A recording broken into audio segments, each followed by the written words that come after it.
1.86 કરોડના વિવિધ વિકાસ કાર્યના લોકાર્પણનું ભૂમિપૂજન સંપન્ન થયું.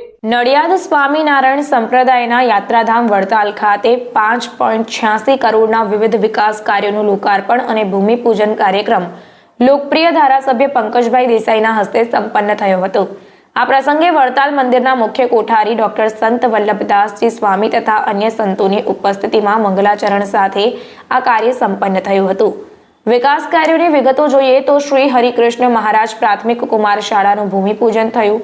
સંપૂર્ણ લોકફાળાથી Vadtal temple committee board Shri Swaminarayan સંસ્થાન દ્વારા અંદાજિત રકમ ₹5 કરોડના અનુદાનથી આ શાળાનું નિર્માણ કાર્ય થશે.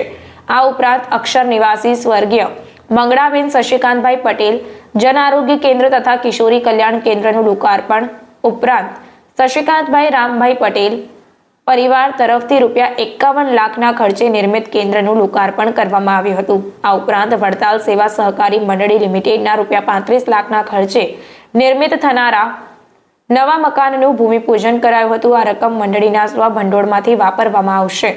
આ પ્રકારના વિકાસ કાર્યોના લોકાર્પણ અને ભૂમિપૂજનના પ્રસંગે ગામના સરપંચ અમિતભાઈ પરમાર, જિલ્લા પંચાયત સભ્ય દિનેશભાઈ, ડેપ્યુટી સરપંચ ડોક્ટર વિપુલ અમીન, પંચાયતના સભ્યો, સંતો, મહંતો સહિતના અગ્રણીઓ ઉપસ્થિત રહ્યા હતા.